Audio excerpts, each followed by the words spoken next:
Ainda hoje eu ouço essa história. Não, porque ela é uma despreparada, ela é porque confundem. A extrema-direita nunca consegue chegar ao poder por causa do voto útil. Não acredito. Isso é o voto útil, é a essência da democracia. Ela foi das primeiras a assinar o Ela perde o apoio de parte do seu eleitorado. Vai lá, e nas eleições locais,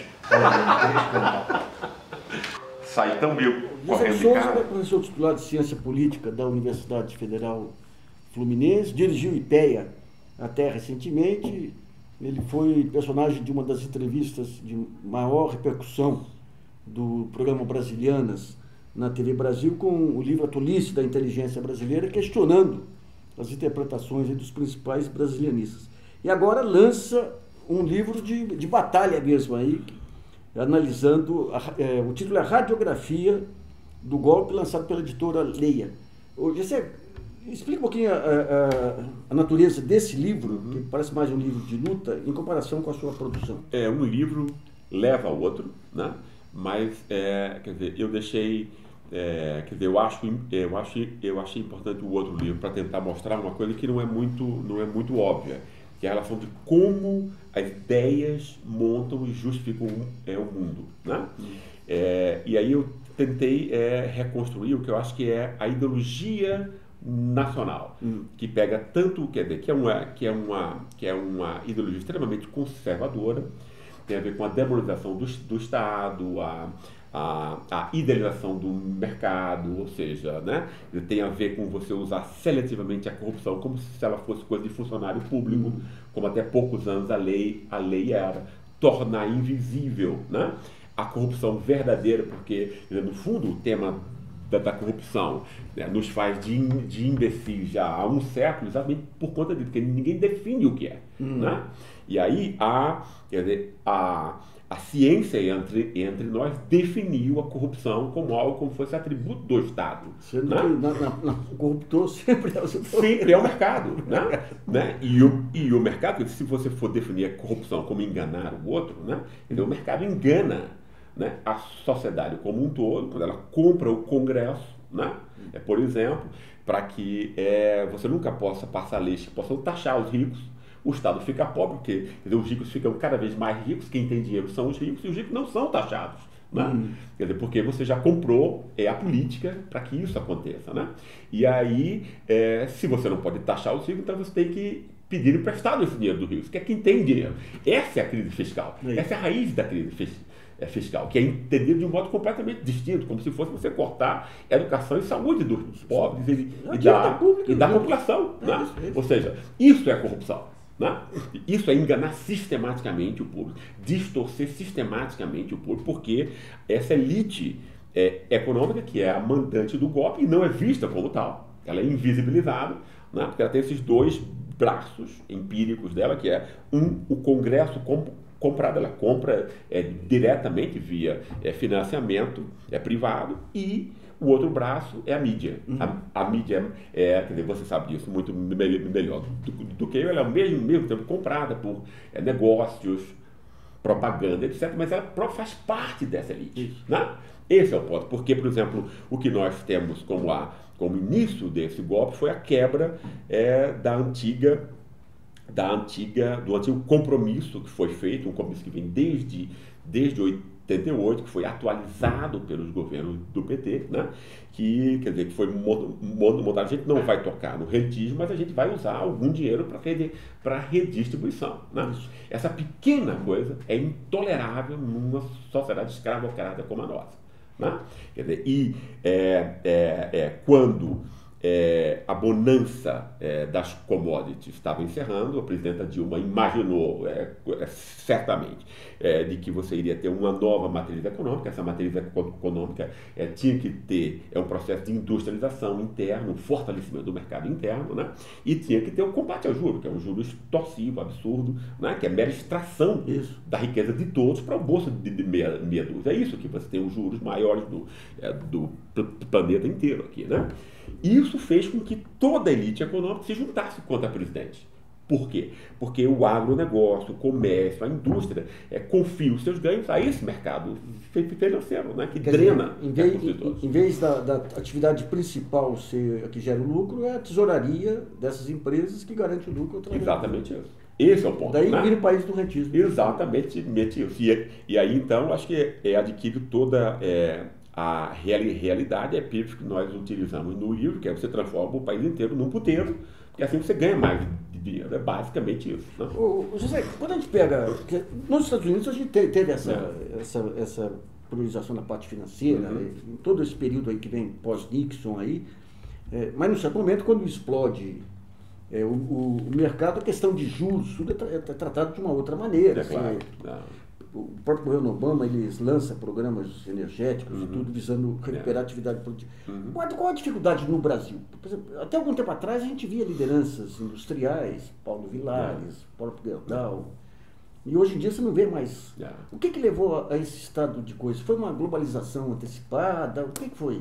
Eu acho que enfim, esse tema eu acho que é um tema extremamente importante para que especialistas estudem isso mais a fundo. Né? Eu acho que houve, quer dizer, obviamente tentou-se montar uma nova matriz econômica com o Lula já, né?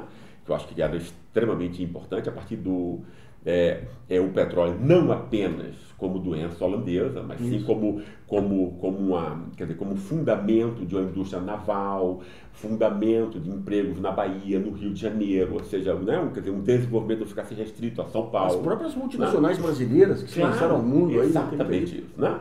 Ou seja, quer dizer, eu só consigo pensar nisso em termos de uma elite que nunca se acostumou a pensar num projeto nacional que envolvesse outras frações da própria elite, né?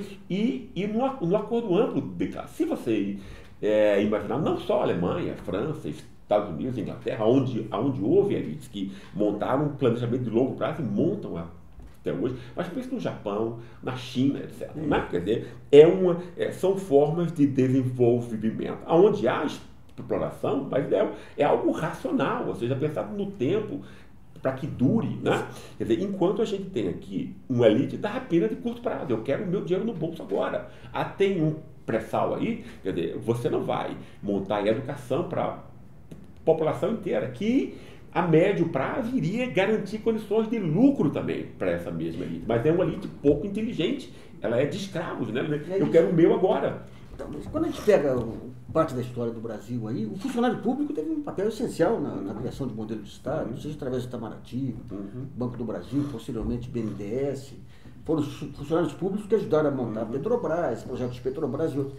Como que explica hoje uma burocracia pública que está, de um lado, o Ministério Público endossando esse jogo claramente aí, e outras burocracias públicas, Tribunal de Contas e outras, entrando nesse jogo de curto prazo? Onde que se perdeu o fio da meada aí? Eu acho que houve, eu acho que o ponto tem a ver com essa união de todas as elites, né? Quer dizer, por conta dessa, e aí a desconfiança que já existia transformou-se num ódio explícito, né?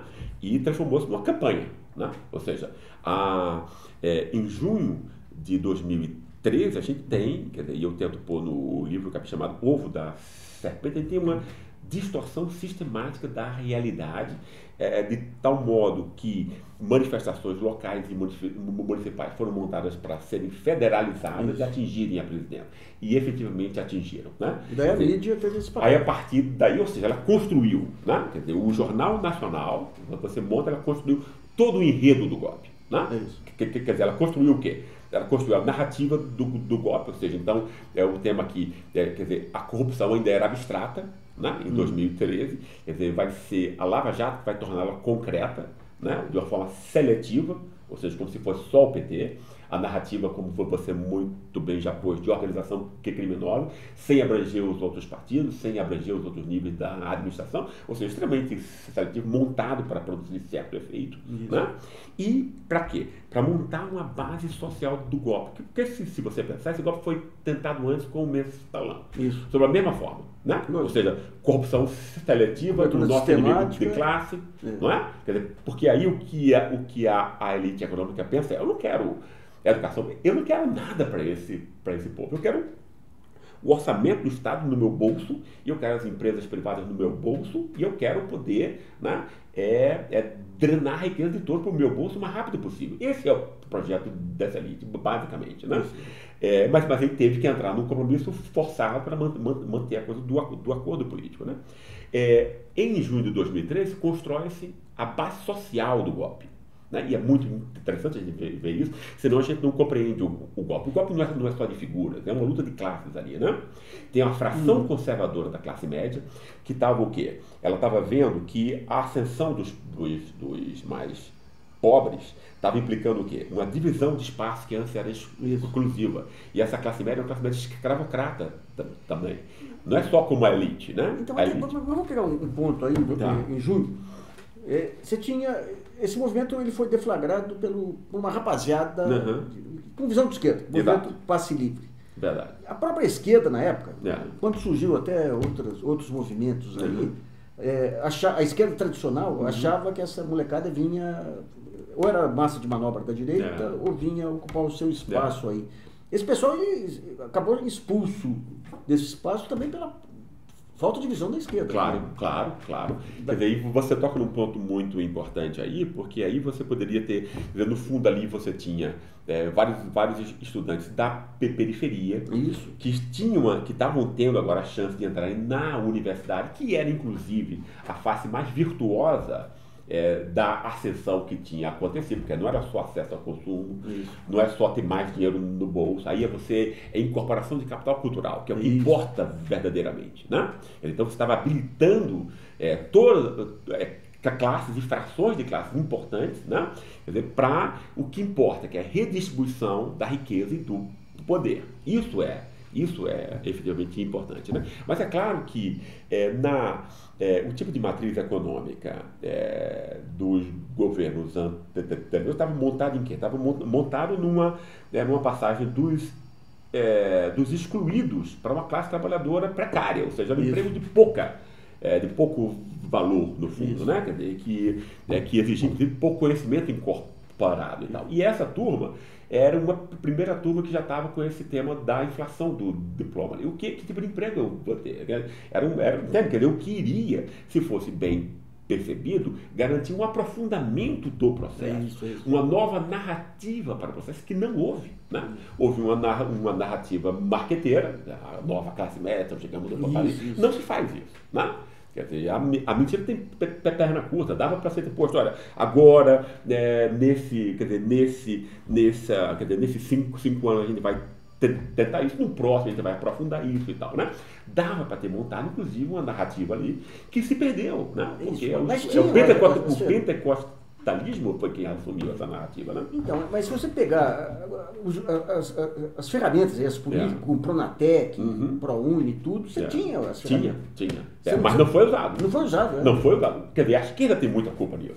Quer dizer, no livro, quer dizer, eu faço a crítica dessa esquerda que, no fundo, é economicista. Não é economicismo aí.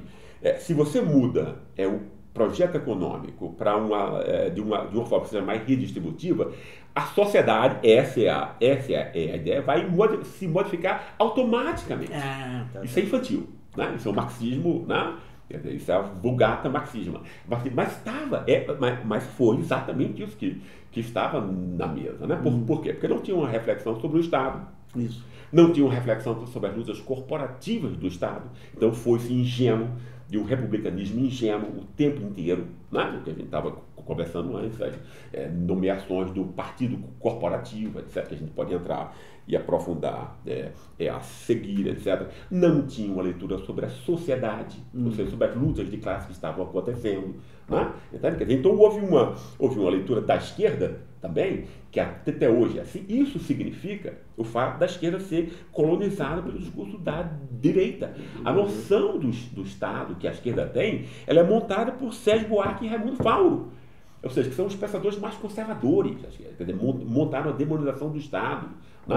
Entende? Quer dizer, e é uma forma que implica, quer dizer, quanto você privatizar mais, melhor, porque você vai ter menos corrupção. É um argumento ridículo, que significa uma apropriação absurda da riqueza por meia dúzia. Né? Entende? Quer dizer, isso tudo a esquerda comprou e compra até hoje, porque não tem um discurso alternativo a isso. Né? Eu lembro, num certo momento, alguns pensadores falavam, olha, acabou a fase da inclusão, agora nós precisamos ver pensar o que vai ser a demanda da nova classe média. Mas ficaram achando que ia demorar 5, 10 anos para que isso ocorresse, veio um terremoto. Agora está ligado, quando a gente pega o fenômeno do ABC, nos anos 70, você teve um período de ascensão social e econômica dos metalúrgicos, todo o período da ditadura, e quando aquele crescimento é interrompido pela crise, que leva àqueles movimentos também de questionamento do regime também. Né? Exato. Então você tem, digamos assim, o fato de você ter tido um limite aí ao crescimento já naturalmente levaria a essa reação contra o regime também. Né? Exato. Quer dizer, veja bem, eu tenho algumas ponderações a esse respeito. Eu não acho que a crise econômica em si produza qualquer coisa. Tá. Entende? Né? Quer dizer, esse é um pensamento em que você imagina, quer dizer, toda crise econômica ela tem que ser interpretada. 2008 foi. Né? A interpretação da crise é que é importante. Tá. Né? Porque ela pode ser interpretada de diversas maneiras. Né? Então, a construção disso. E aí não houve isso, quer dizer, não houve uma hegemonia de uma narrativa que pudesse contrapor a isso. A mídia percebeu isso, né? E satanicamente, refinadamente, né? Construiu uma narrativa, deu essa narrativa, né? Para a fração da classe média, porque a classe média não é uma coisa só. A classe média ela é muito heterogênea, né? Mas ela tem realmente uma fração expressiva proto-fascista. Proto-fascista porque aí as pessoas pensam, não, mas isso aqui não é Hitler e tal. Calma, né? Hitler e Mussolini foram realizações radicais do fascismo, né? Mas o fascismo é algo que existe na vida política, ele pode ser aprofundado, né? Quer dizer, qual é o esquema do fascismo? É você utilizar emoções, né? Ódios que não são refletidos, né? Que você dá um canal de expressão pseudo-racional para ele. A imprensa deu isso. Eu fiz uma análise empírica do Jornal Nacional Dia a Dia, em junho, né? E ele constrói isso, ou seja, né? É aquela classe média que reclamava de estar os shopping centers cheios, os aeroportos cheios, sabe? Uma irritação, mas que não era legítima, né? Entende? Então era feita envergonhadamente a boca pequena, né? O que foi que o Jornal Nacional deu? Deu uma legitimação pseudo-racional dizendo isso não é irritação sua, né? Isso é você que percebe que o problema do Brasil é a corrupção estatal, ou seja, claro que a ciência entre nós tinha já dito isso, e a mídia fez uma vulgada disso, né? Então todo brasileiro pensa nesses termos, né? E aí você não é o canalha que não quer que os pobres subam na vida. O contrário, você é um herói da nacionalidade, você pode vestir a camisa amarela, sair com a bandeira, cantar o hino a plenos pulmões. A narrativa foi dada, né? Então essa fração expressiva da classe média, que havia perdido 4 eleições, né? Agora ela se engaja com a intensidade que não existia antes, né? Ela sai à rua e é vendida como o povo nas ruas, né? E não havia uma contranarrativa. Agora a única contranarrativa possível aí seria da própria Presidente da República que não exerce isso. Não, mas ela não podia exercer, por quê? Porque não foi feito nenhuma, quer dizer, a mídia entre nós é uma mídia que não, quer dizer, não há, é uma mídia de país ditatorial, né? Não há opinião alternativa, isso não é mídia. Não, ou seja, não é nem uma caricatura de mídia, né? Quer dizer, ou seja, então o brasileiro médio de repente não tem um padrão de comparação, né? Quer dizer, em países que têm mídia pública, etc, né?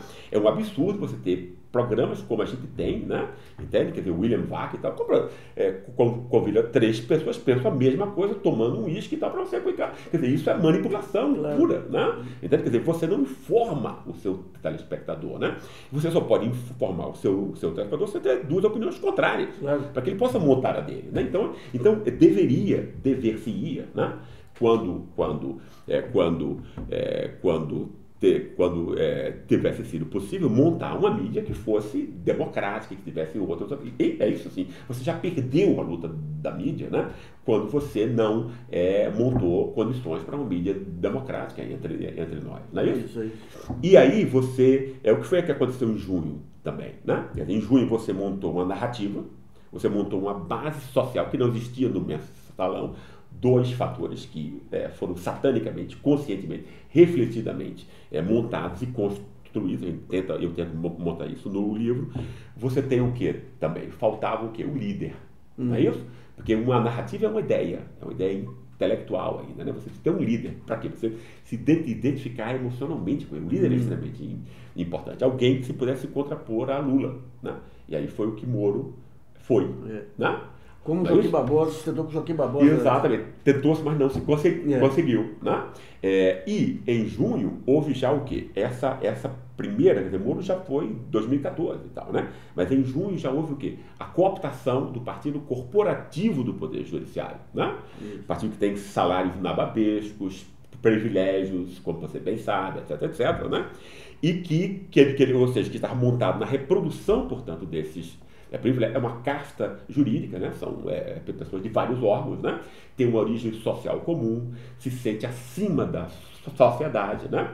É o receptáculo ideal para o guardião da moralidade, não é isso? No fundo você está defendendo privilégios mesquinhos e corporativos, né? E que aí tem o quê? Tem um discurso para penetrar ainda mais na agenda do Estado sem voto, não é isso? Para montar uma agenda de Estado policial, né? Abolindo as garantias individuais, né? Jogando no lixo, ou seja, uma regressão civilizacional de grandes proporções, não é isso? Para quê? Para aprofundar essa agenda conservadora entre nós. Esse é o grande perigo do golpe agora, né? Isso foi construído também midiaticamente. Lembra do apelo aí à PEC 37? Que é uma lei autoritária, absurda, né? Quer dizer, por quê? Porque você elimina o espírito da Constituição de 88 do controle, né? De quem investiga, de quem acusa, etc, que é o controle democrático, né? A PEC 37 era para quebrar esse controle, né? E houve apoio explícito do Jornal Nacional a isso, ou seja, então você está chamando o partido corporativo para depois você ter vazamentos ilegais de toda espécie e tal, né? Foi tudo montado em junho de 2013. Né? E aí, por conta disso, é o ovo da serpente. Sem que a gente perceba isso, né? A gente não percebe essa dimensão simbólica do golpe, de montar um discurso, etc., que foi depois o golpe real, em maio de 2016, foi o mero pretexto. Tá? O desfecho que poderia ter sido de outro modo, tá? Nem foi o golpe sonhado pelos golpistas e tal, seria ter sido melhor se ele tivesse sido puramente jurídico, né? Mas não foi, etc. Né? Agora, quando a gente pega essa questão da geopolítica internacional, eu entrevistei recentemente o Jamil Chad, que é o correspondente do Estadão lá em Genebra, tem bom contato com o FBI, cobriu a FIFA, e ele disse que essas manifestações abriram a cabeça aí do FBI, tudo que o Brasil estava pronto para enfrentar os grandes modelos de corrupção. Um deles é a questão do petróleo, que já está naquelas espionagens em cima da Dilma, e o outro a questão do futebol e da FIFA, porque aqui o futebol hoje é a base da audiência dos grupos de mídia nacionais. Exatamente. E os grupos de mídia americanos nunca conseguiram entrar nesses mercados por conta das concessões e das regras, e eles achavam que por aqui você poderia... Só que a Lava Jato aqui, você tem a cooperação estreita aí da FBI, Departamento de Justiça. Quando entra a FIFA, o Ministério Público Brasileiro deixa de fornecer os dados para os Estados Unidos por conta do pacto com a Globo, né? Então você cria uma impunidade aí monumental. Claro. Monumental. Claro. Gisele, como é que você vê a contra-reação a esse estado de coisas aí? Porque, independentemente de todo o aspecto político, o fato de você ter tido... Quando você teve os golpes lá atrás, você tinha Floriano consolidando a República, Getúlio no bojo aí de um movimento nacional, 64, uma corporação militar.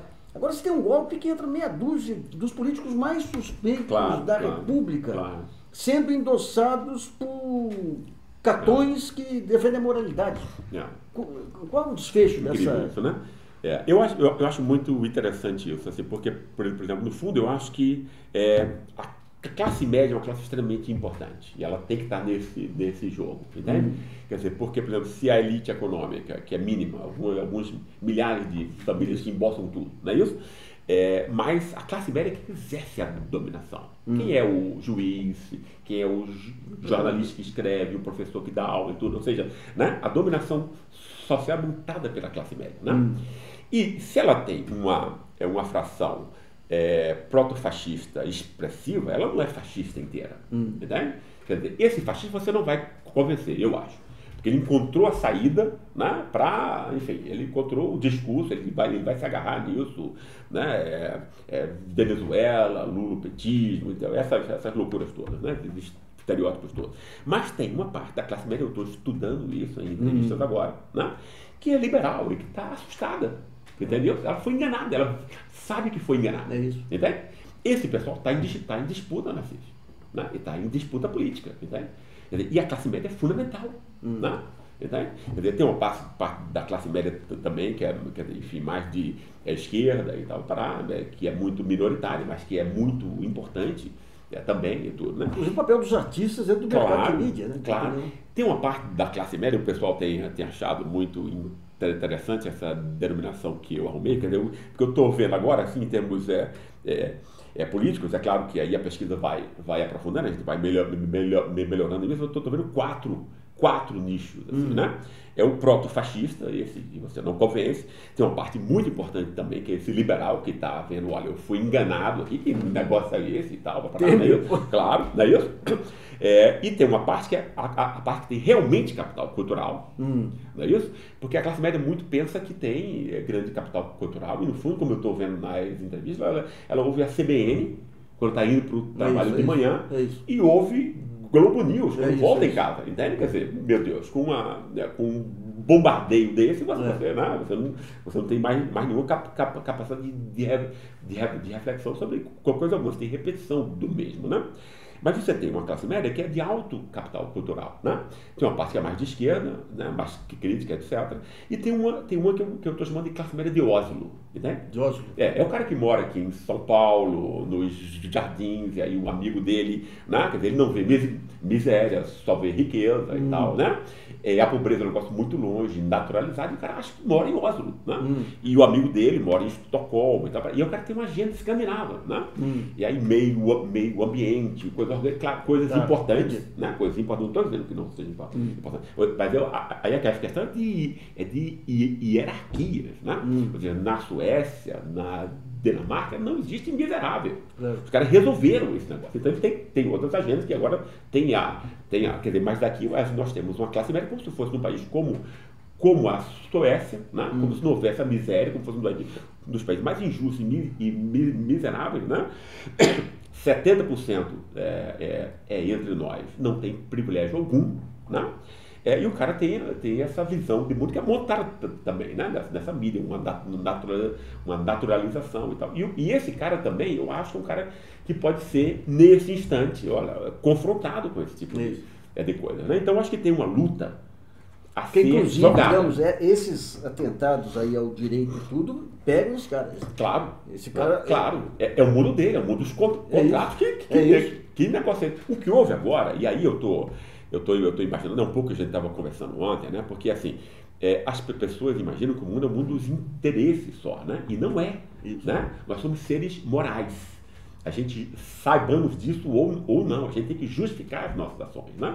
Isso é extremamente importante, né?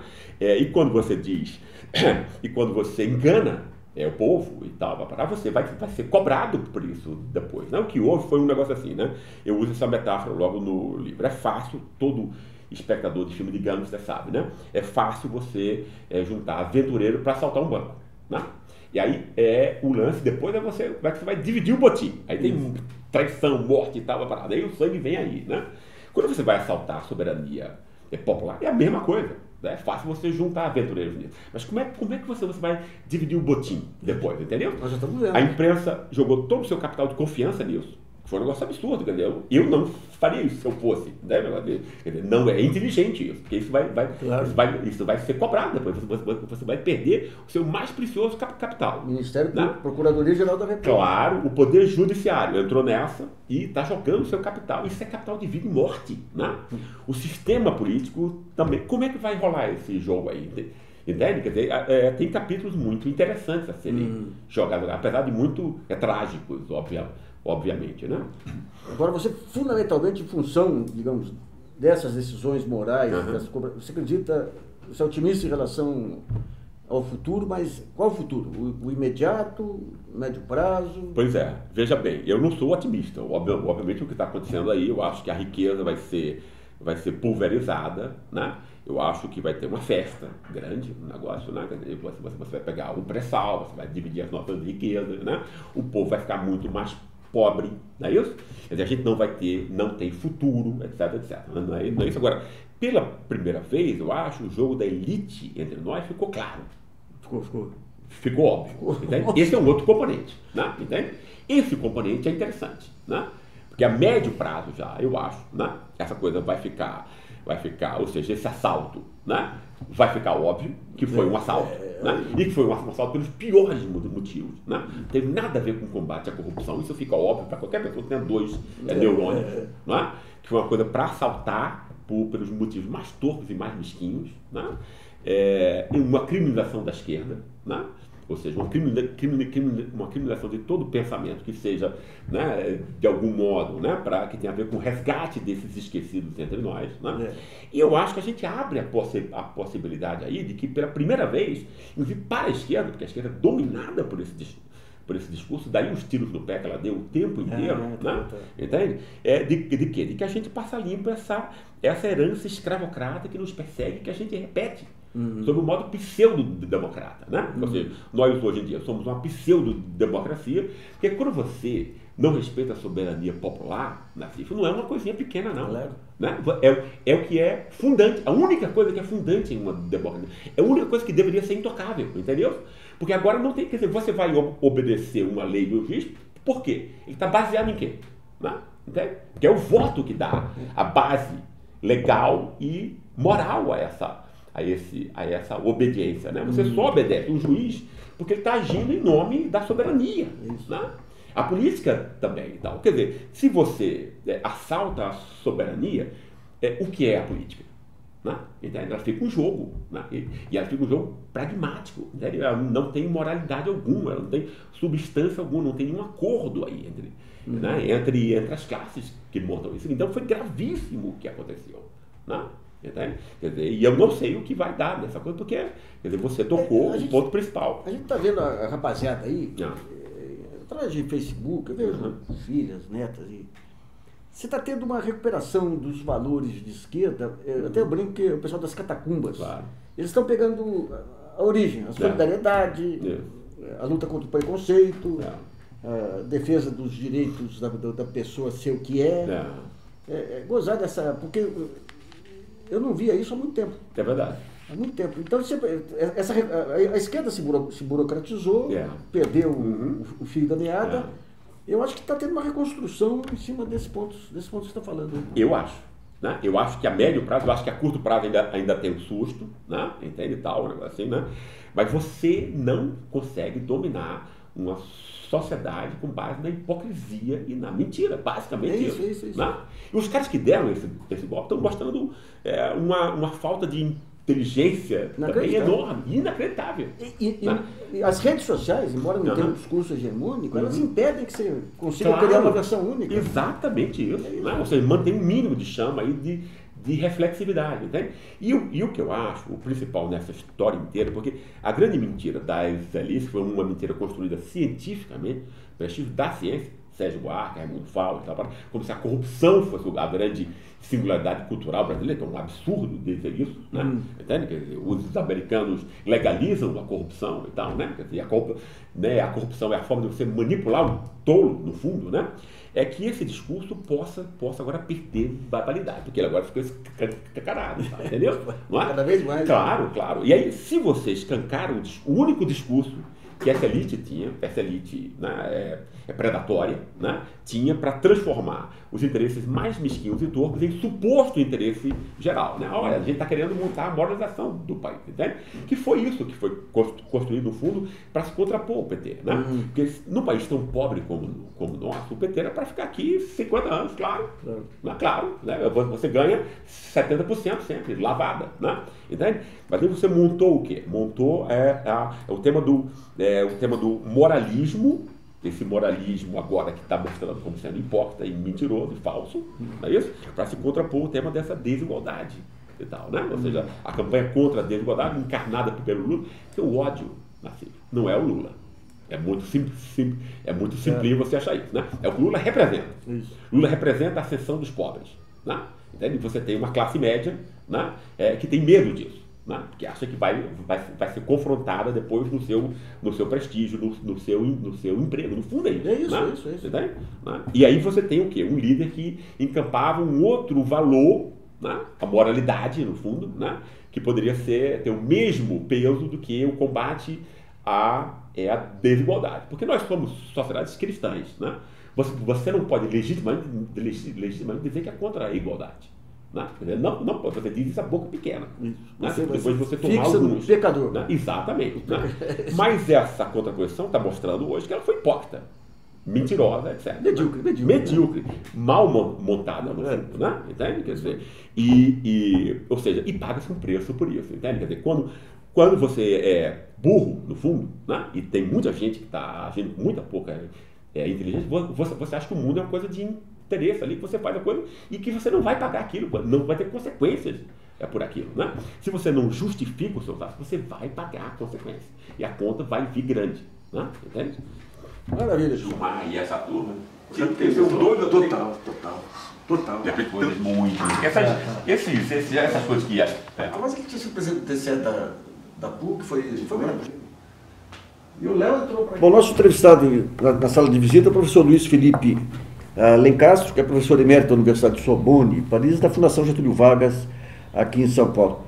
Professor, essa questão, voltando à questão essa questão da legalidade, da legitimidade de governos que foi invocado para a queda da presidente Dilma e está sendo invocado agora para o questionamento ao interino que assumiu Michel Temer. Como é que a ciência política analisa esse tipo de situação? Bom, isso começou a ser levantado em agosto do ano passado pelo presidente Fernando Henrique Cardoso, que no momento não tão rigoroso da grande obra dele como cientista político, fez essa distinção dizendo que o governo era legal, mas não era legítimo. Ora, isso não existe no regime democrático. Todo regime democrático, por definição, o governo legal é governo legítimo. Isso só existe em ditaduras onde o caso clássico era o governo de Vichy na França durante a Segunda Guerra, que era o governo legal. Os Estados Unidos tinham uma embaixada em Vichy, mas era o de Gaulle que representava a legitimidade do governo. Representou tão bem que botou a França entre os países vencedores quando ela tinha perdido a guerra e ganhou uma cadeira permanente no Conselho de Segurança da ONU. Durante a ditadura, isso foi corrente no exterior. O Brasil, os países reconheciam o Estado brasileiro e o governo de fato, que era o governo legal, mas a legitimidade do governo nunca foi aceita em vários países e pela opinião pública. Então, esse paradoxo, para dizer que o governo era ilegítimo, o governo da presidente Dilma, era preciso primeiro provar que a gente ia sair da democracia. O que é muito difícil de comprovar. Em seguida, agora recentemente, numa entrevista da Isto É, o presidente Fernando Henrique, eu acho interessante dizer sempre presidente, porque o título mais alto do político fica. Isso é uma tradição que tem na França e você continua falando. Então, o presidente, ou ex-presidente, como se costuma falar aqui, falou nessa entrevista que o problema do do governo Temer, que ele tem uma maioria no Congresso, enfim, ele tem apoio no Congresso, mas a opinião pública não, é que ele não é originário do impulso do voto.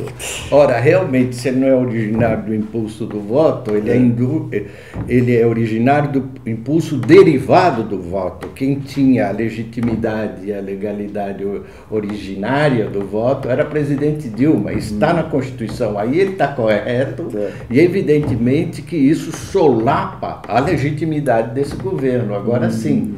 E então eu acho isso fundamental, juntando aí com o fato da declaração do presidente Temer, o presidente de fato, em Nova York, no Council of Americas, dizendo que, na realidade, e isso está no site do Palácio do Planalto, se o internauta que não estiver interessado em verificar, entra Planalto.gov, está lá o discurso dele, não está escondido, mas a imprensa brasileira fala um pouco, salvo você, salvo o Intercept, salvo alguns blogs.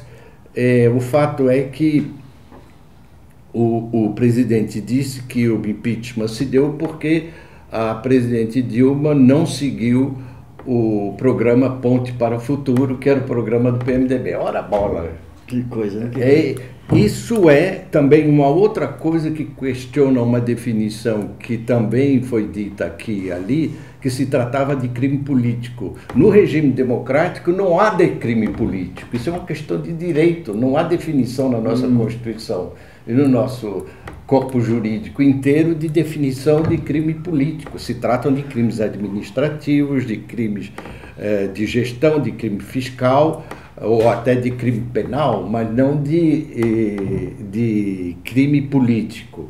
Isso aí atinge também vários outros pontos, mas, enfim, eu acho que é um ponto importante. E a lei da anistia como um instrumento aí de guerra política? Como é que você... A lei do impeachment. A lei do impeachment, Exato. Esse é o ponto que eu acho importante. A lei do impeachment data de 1950. Ela foi criada e redigida pelo Raul Pila, que era um parlamentarista puro gaúcho, herdeiro da tradição Maragato, que, diante do espectro da eleição do Getúlio em 50, fez essa espécie de vacina antigetulista, que é uma lei extremamente complexa, com 70 artigos, criando miríades de ocasiões onde o presidente pode sofrer o impeachment. Tem até uma que é incitar o ódio contra as Forças Armadas, o que poderia ter pego a presidente Dilma com a Comissão da Verdade, que foi votada no Congresso, mas enfim, podia ter sido pego por aí. Há várias outras circunstâncias. Essa lei, reconhecidamente obsoleta, ficou mais obsoleta ainda com o referendo de 63 do Jango, que reafirmou o presidencialismo, com o plebiscito de 93, que reafirmou o presidencialismo, e com 2 turnos, porque o presidente hoje tem maioria absoluta dos votos, ao contrário do Juscelino, lá em 55, foi questionado e teve um projeto de golpe porque ele tinha maioria relativa. Então, hoje o presidente tem um cacife eleitoral e um enraizamento, a própria eleição presidencial mais longa em 2 turnos, que torna essa lei quase caricatural. A Constituinte viu isso e disse que ela precisava ser substituída. Nenhum ministro da Justiça, depois da proclamação da Constituição, tomou nenhuma iniciativa, nenhuma maioria, nem de Fernando Henrique, nem de Itamar, nem de Lula, nem de Dilma. Há juristas que estavam advertindo já há algum tempo isso, e essa lei, na ausência de outra lei, ficou sendo a lei em vigor. Agora ela ameaça os governadores e os prefeitos todos. O governador Wellington Dias, do Piauí, que é do PT, mas apesar de ser suspeito, porque hoje há uma suspeição para eleito do PT bastante difundida, disse uma coisa que é muito importante, é o fato de que aquela lei ameaça os governadores e os prefeitos. Segundo ele, há 17 governadores brasileiros que podem ser pegos com a aplicação dos mesmos critérios que fundamentaram o impeachment da Dilma, por questões de verbas, de créditos, de decreto, de remanejo de fundo orçamentário. Professor, a gente está vendo aí essa questão teve esse fenômeno de inclusões aí, de multidões aí no jogo político, através de políticas de inclusão, migração e tudo, e a gente está vendo agora esse uso de ferramentas para todo lado para mitigar a democracia. Na sua opinião, a democracia como representativa aí, como um elemento organizador de demandas, tudo em termos globais, está sob ameaça global hoje? A ameaça global, é curioso que, segundo houve o debate do Trump e da Hillary, e pela primeira vez num debate americano, um jornalista americano, não me lembro qual, eu li isso ontem, assinalou, pela primeira vez nos Estados Unidos se pergunta a um candidato, no caso se perguntava ao Trump, e ele disse que sim, se ele ia respeitar o resultado da eleição.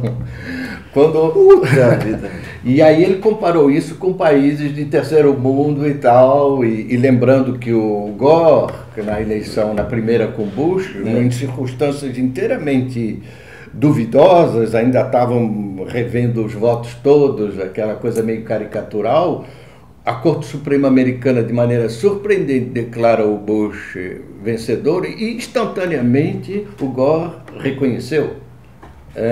Aqui no Brasil é uma coisa muito interessante nisso, e é muito interessante a dinâmica política. Quando o resultado da eleição de 2014 ainda não estava dado,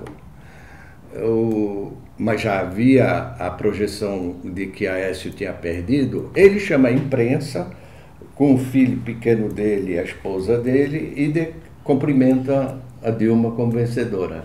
Eu achei aquilo civilizadíssimo, uma coisa muito importante, e eu e todo mundo, olha, está em um país de democracia consolidada. No dia seguinte, começou a briga entre o Alckmin e o Serra para saber quem ia ser o candidato do PSDB, e o Aécio aí radicalizou do outro lado. Houve uma dinâmica, e 2 dias depois da eleição, o deputado Carlos Sampaio, do PSDB de São Paulo, que é procurador também, entra com um processo no TSE questionando a eleição, dizendo que tinha havido fraude eleitoral. Houve uma investigação muito meticulosa, custosa do TSE.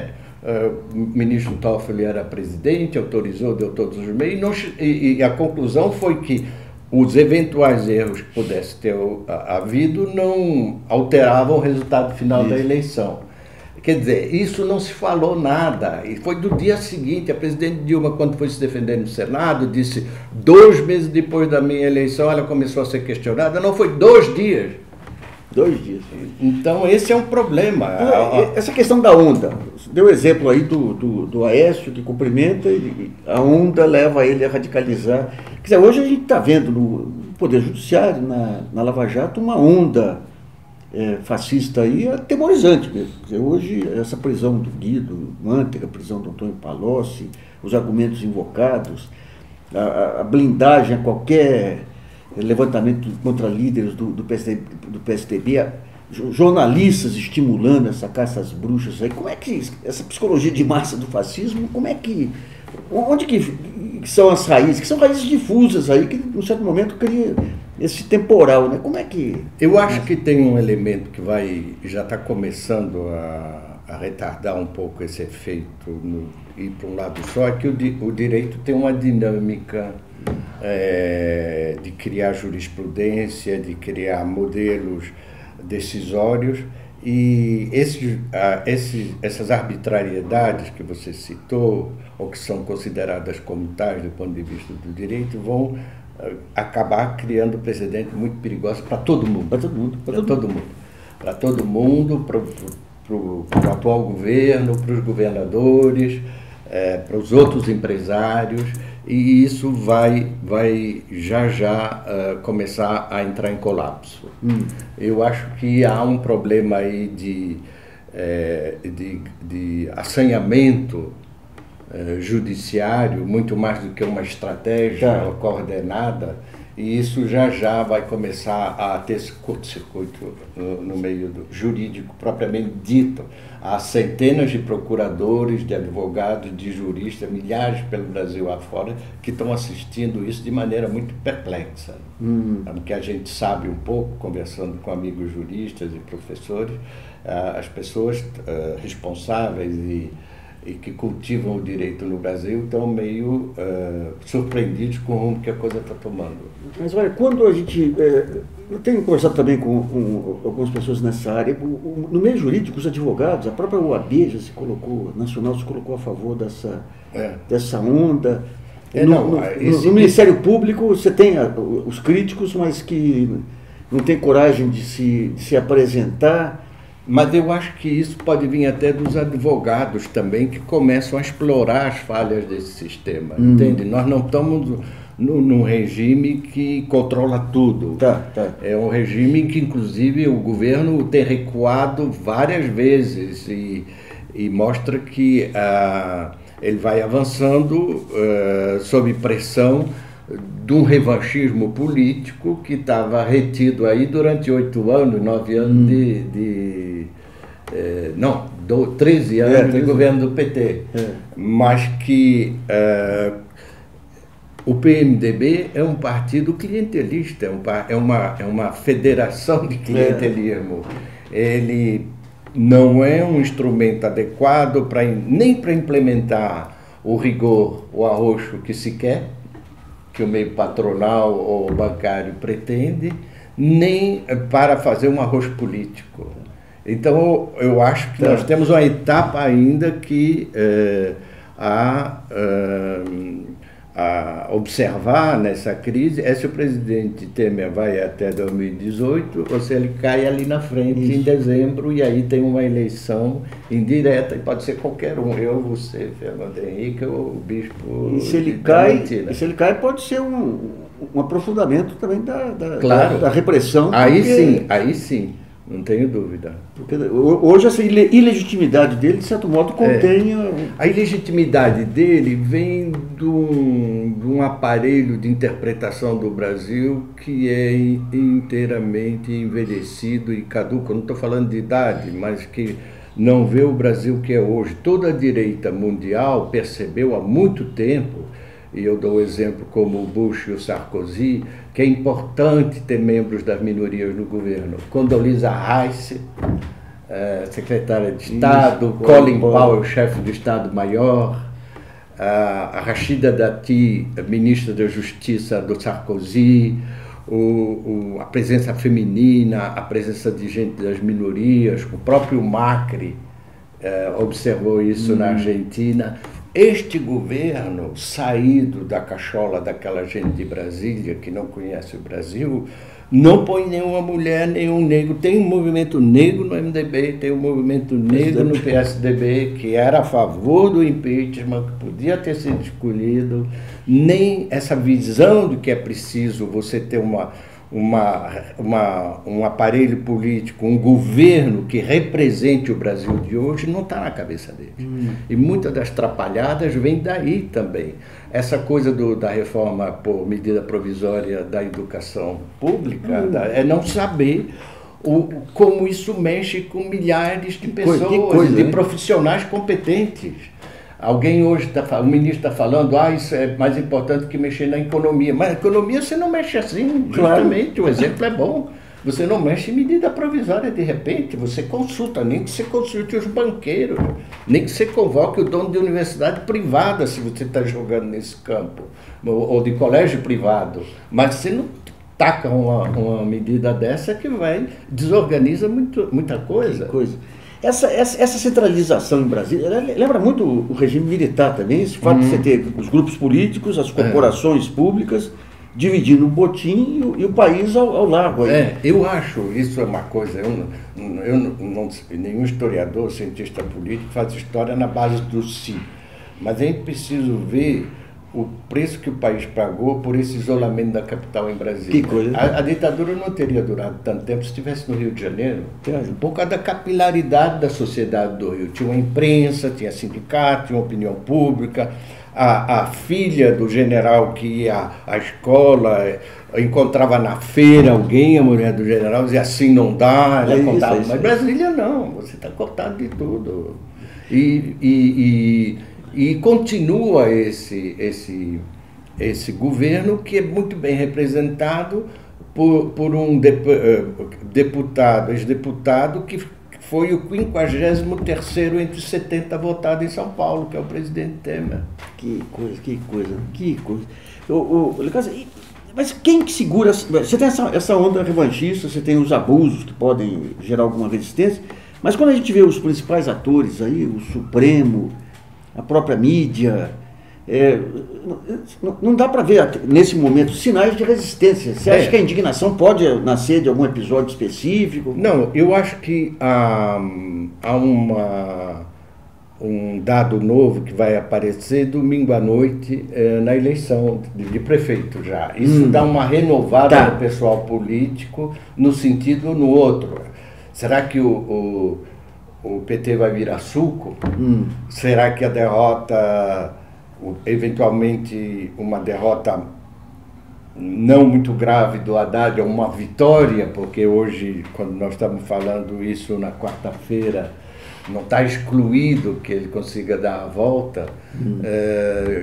Isso certamente teria um impacto nacional muito grande. Pela primeira vez, uma eleição para prefeito teria um impacto nacional, seria meio inédito no Brasil. Mas, de qualquer maneira, vai haver uma recomposição de forças. Os partidos vão medir o impacto respectivo eleitoral que eles estão tendo agora, 2 meses depois do golpe parlamentar. Já vamos pensar para 2018? Vamos pensar em 2018. A primeira medida, porque o prefeito agora, sobretudo nessas campanhas sem financiamento privado, anuncia um quadro totalmente novo. Você vai precisar muito mais do prefeito do que antes. Tá certo. Porque é ele que vai dizer, vai esperar o cara no aeroporto, põe um palanque ali, senão você está liquidado. Tá. E nesse sentido, reformas antissociais aí vai haver muito mais resistência. Eu penso que sim. O desabamento que a gente está vendo já, hoje eu li no jornal, isso está no jornal, na Folha de São Paulo de hoje, quarta-feira, o declínio da candidatura da Marta Suplicy é atribuído ela própria, pela direção da candidatura dela, à política impopular do governo Temer. Está na Folha de São Paulo. Agora, os partidos, esse delenda PT, que endossado pela mídia, endossado pelos jornalistas, o STJ, o TRF lá do Paraná admitindo o estado de exceção, a que vai levar isso aí? Você acha que há um risco do Lula ser preso hoje?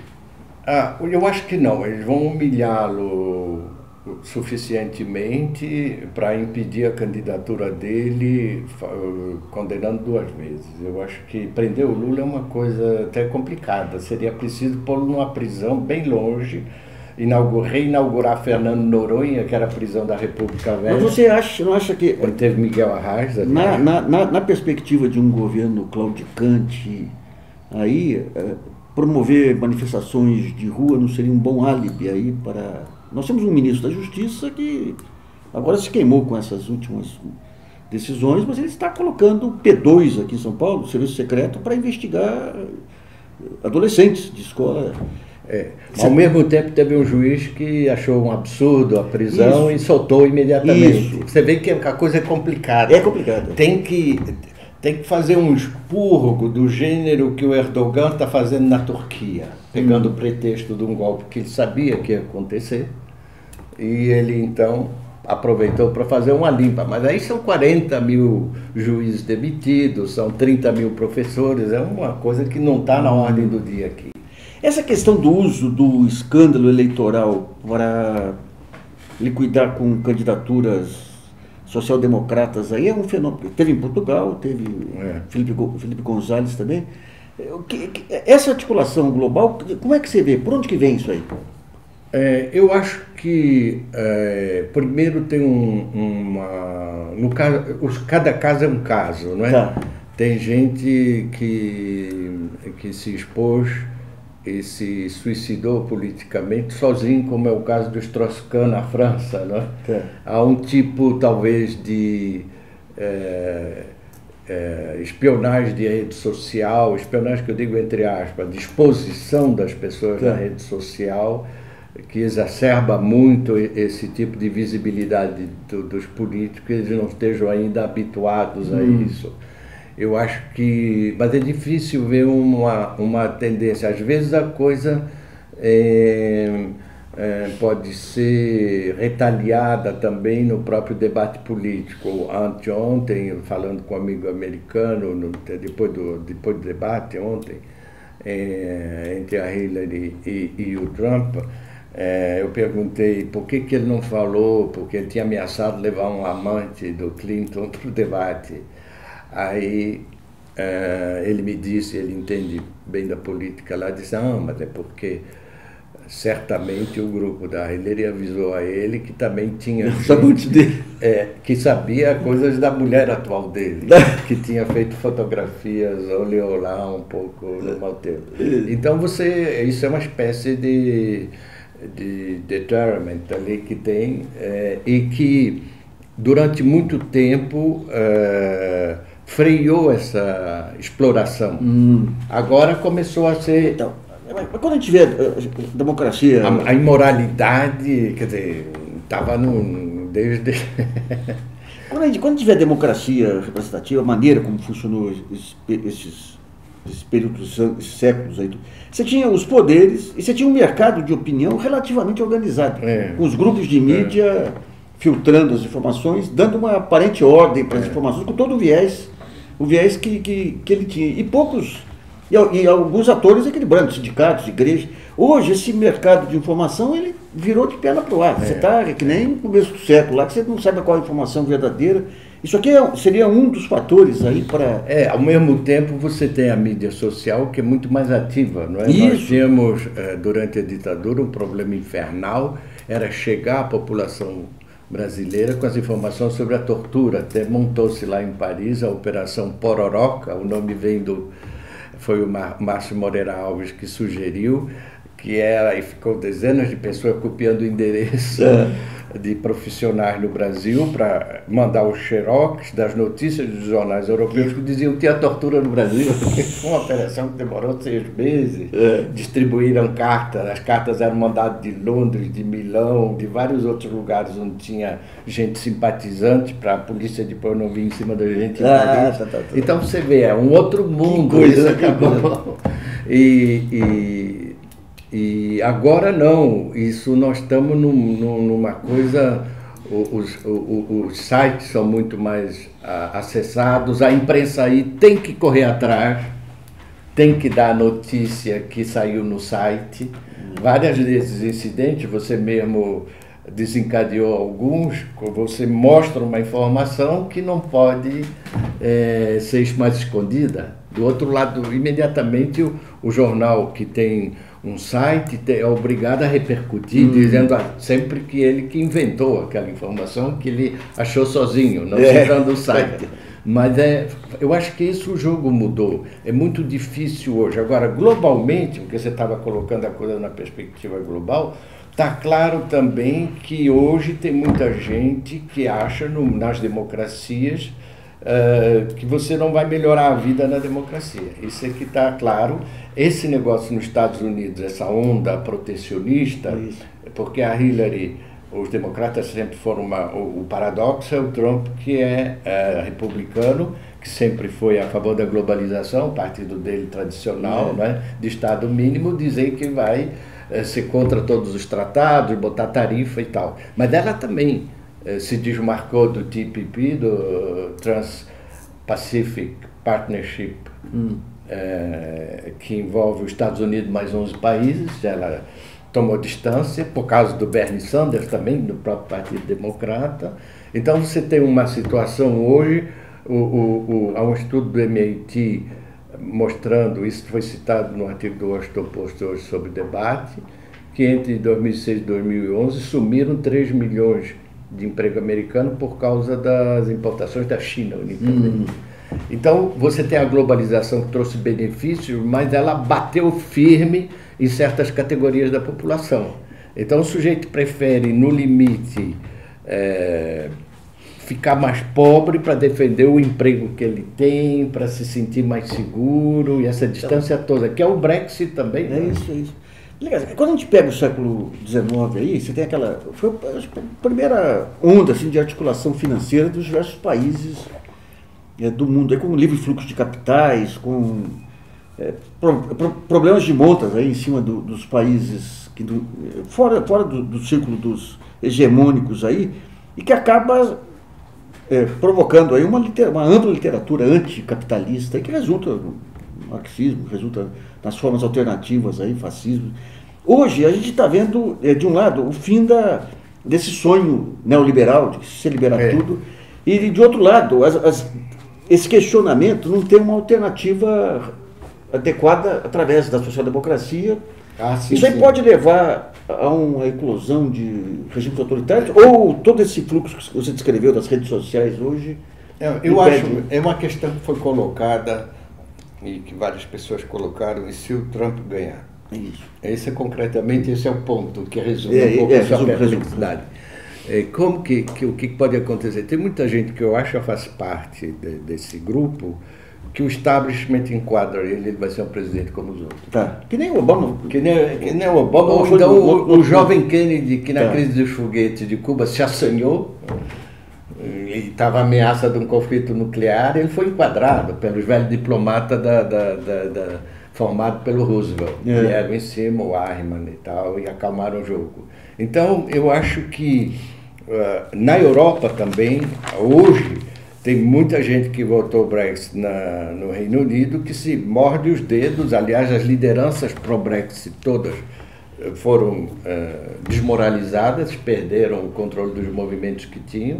O governo agora está esperando, o governo britânico, que haja eleição na França e na Alemanha para ver se encontra outros interlocutores mais abertos, mas eles vão pagar um preço por isso, ao contrário do que foi dito. Isso está sendo um exemplo muito importante historicamente de você entrar nesse populismo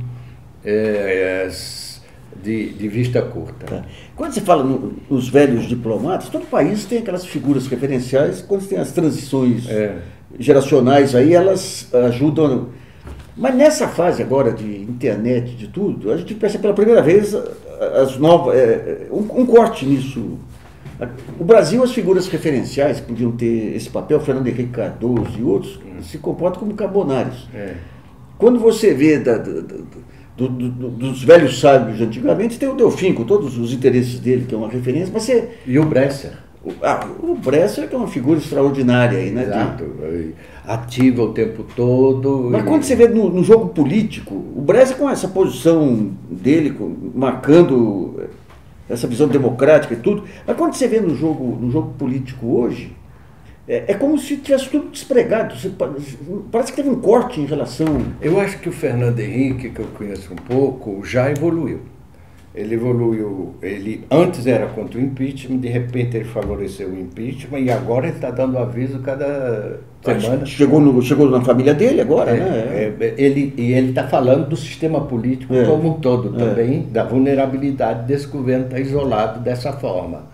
E há uma preocupação e eu acho que a gente pode esperar mais coisas no horizonte próximo e o resultado da eleição de domingo vai ser muito importante nesse sentido. Se tiver uma sanção política do eleitorado em cima também do PMDB, também do PSDB e não só do PT, eu acho que o quadro muda. As esquerdas, como é que você vê essa fragmentação, o envelhecimento do PT? Eu acho que a derrota definitiva do PT se dará se o movimento social não reagir. O PT nasceu do movimento social, como o Labour na Inglaterra, no começo do século XX, e o fundamento do nascimento do PT é que havia uma ascensão dos sindicatos e de movimentos sociais e precisava ter um partido à parte. Se esses movimentos sociais se fragmentarem, se isolarem ou assistirem passivamente todas essas camadas sociais que ascenderam a uma vida mais digna, que entraram no mercado de consumo, que num patamar diferente, que estão sendo agora duramente agredidas por várias dessas medidas. Teve alguém aí que falou até, e ninguém reage, que na França era permitido jornada de trabalho de 80 horas por semana. Quer dizer, o que é mentira. A França tem a jornada de trabalho mais baixa da Europa e todo mundo critica por causa disso. É o contra-exemplo dos países democráticos. Os americanos vivem criticando a França, a jornada lá não é mais tão observada, mas 35 horas por semana era mais baixa do Ocidente. E esse tipo de frase solta mostra um certo fantasma pós-escravocrata quase, que existe na cabeça de muita gente da classe dominante, que não é a classe dirigente, é isso que eu acho importante.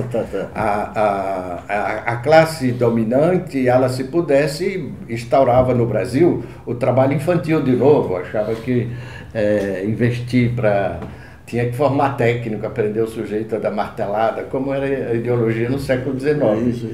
Mas a classe dirigente sabe que não, que é preciso jogar com valores de longo prazo e que o Estado tem um papel importante nos países e no Brasil. E quando você fala nisso, supondo que uma ditadura no Brasil hoje é inviável, eu acho que isso está fora do mapa, nós não vamos ver isso, mas eu acho que o movimento social é que vai, pouco a pouco, mudar a relação de força. E o PT tem que totalmente, isso não existe ainda agora, não se vê em lugar nenhum, alguém que comece a falar claramente que é preciso refundar o partido. Tinha um programa de refundação, então, do Tarso Genro, isso sempre não foi adiante. Tem que ver como fica o PT no Rio Grande do Sul também. E a eleição do Diretório Nacional agora. E a eleição do Diretório Nacional, Esses novos partidos que surgem, eles... eu acho que, perdão, eu estou muito na base do acho, mas me parece que a coisa é complicada. Esses partidos têm uma tendência autofágica muito grande, de lideranças, depender muito de lideranças, e não é segredo, e essas lideranças têm outros projetos, não é? É muito provável, e não é um insulto, pensar que a candidatura da Luiza Erundina agora, na realidade, é para receber uma popularidade que ela vai ter como cacife para sair deputada federal em 2018. Nossa, isso. Então são estratégias totalmente individualistas que não tem a ver com a estratégia do partido. Então isso é uma coisa que inviabiliza muito um arranjo nacional em volta desses partidos, né? E os grandes partidos não desaparecem, os grandes partidos social-democratas, eles vão, voltam e ressurgem. Muito bom. Vamos lá ver. Porque eu teve muito Padre Maia para combater a JEC. Só que lá em Belo Horizonte, quem se apropriou foram as freirinhas lá do colégio dela.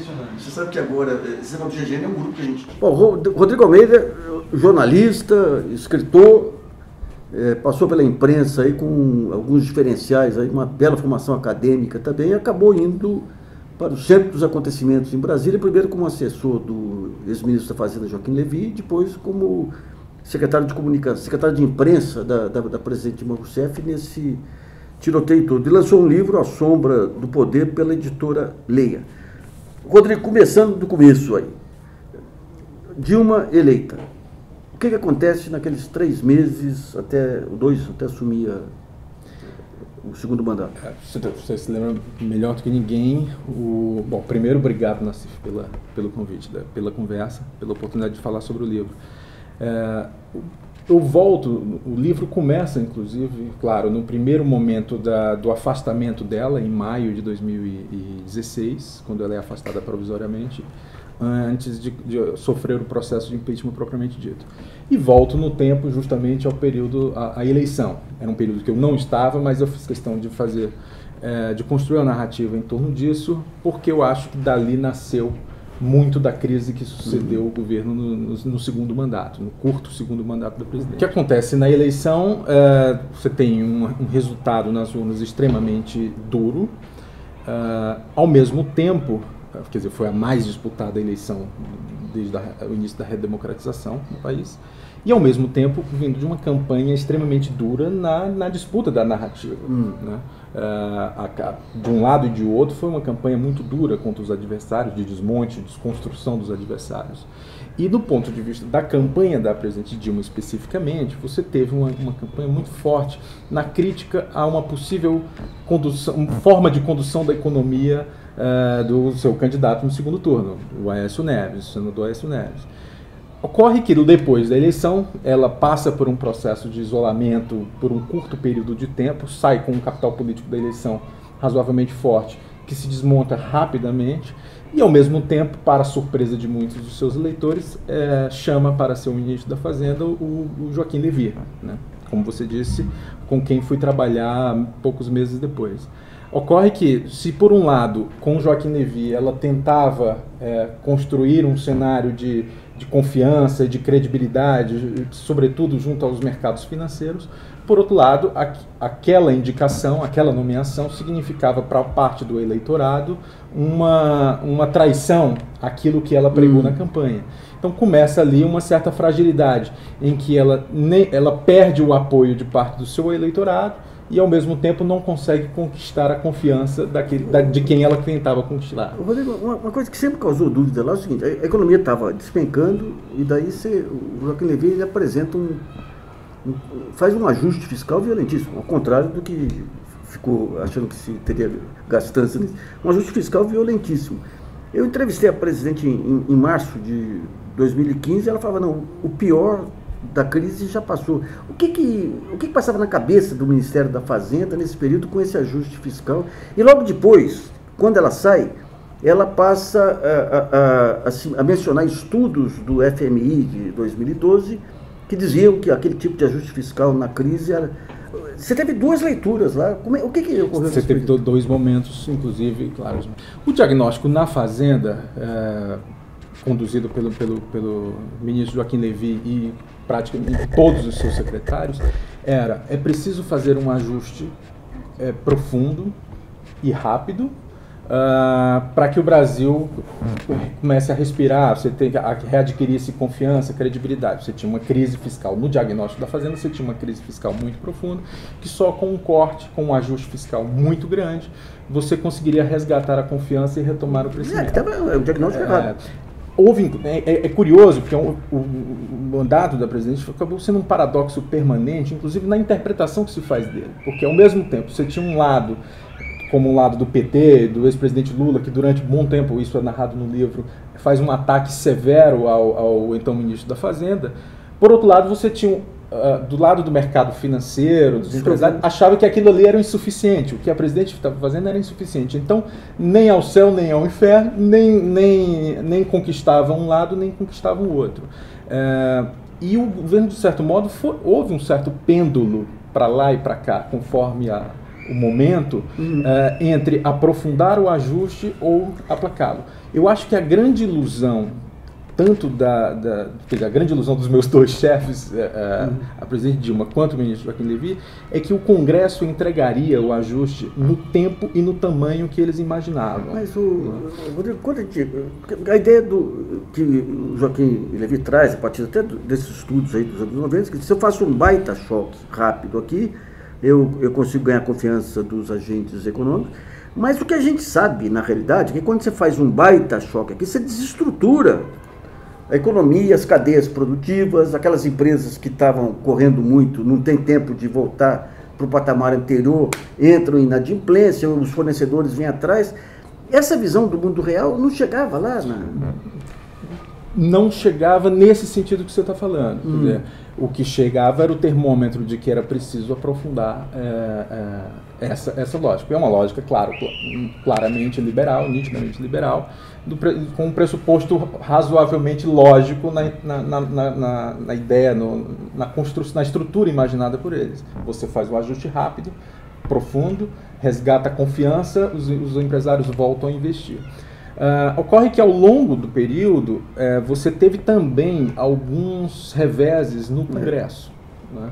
Portanto, aquilo que eu falava, nem de um lado se conquistou aquilo que se imaginava do ponto de vista do ajuste, da agenda do ajuste fiscal, nem você tinha uma gestão econômica que fosse compatível com aquilo que se disse na campanha. Então, ao longo também do primeiro semestre, houve vários reveses no Congresso, houve problemas de articulação política, né, na área política do governo.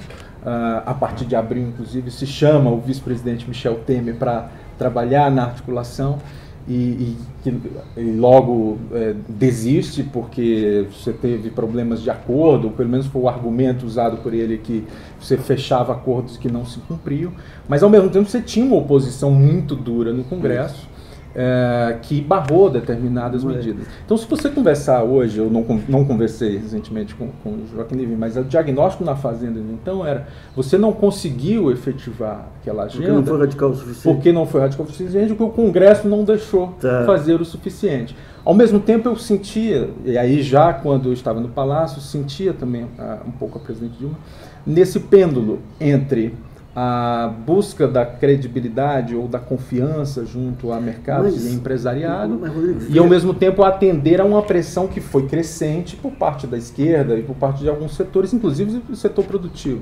Mas independente, digamos, de visão estruturalista ou de visão de mercado, estava nítido que quando você estava tendo a recessão, o chamado ajuste fiscal aprofundou a recessão, e a queda de receita era superior ao corte de despesas também. Que um dos mitos, inclusive, de 2015 é a ideia de que o governo continuou a gastar muito, não fez o suficiente, porque foi o mais, e aí nisso ela tinha absoluta razão, e nisso ela entendia muito bem, quando conversou com você, 2015 foi o corte mais severo no orçamento da União. Foi algo em mais de 100 bilhões de cortes. Então, assim, mais do que aquilo, só um shutdown, só um governo paralisado efetivamente. E você tinha um outro problema, aí talvez que entre um pouco também na minha área, que era um problema também de comunicação. O governo, dentro desse ajuste, e aí talvez certamente erramos na Fazenda e erramos no Palácio do Planalto, é que você criou um estado de desânimo em que a agenda do governo se resumia essencialmente ao ajuste fiscal. Apesar de o Joaquim Levy, inclusive, falar costumeiramente no que ele chamava da fase posterior, ou da ponte, que aquilo ali era uma ponte de transição, e esse foi um discurso que a presidente Dilma absorveu com bastante intensidade. Então, ali era uma transição, uma ponte para se chegar a algum lugar onde se retomaria o crescimento. Isso não era percebido por ninguém, não era percebido pela mídia, não era percebido pelos empresários, não era percebido pelos setores que importavam para isso. Então isso gerou um certo desânimo nacional, em que só falava de corte, ajuste, e aí você entra num círculo vicioso em que você não consegue virar. Né?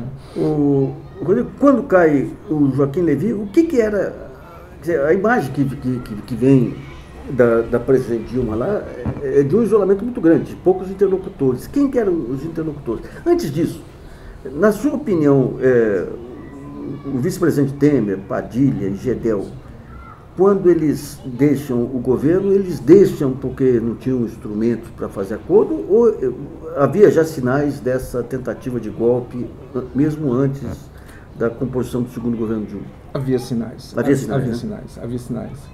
Na verdade, a relação da presidente com o vice-presidente nunca foi tranquila, serena. Sempre foi uma relação baseada em muita desconfiança.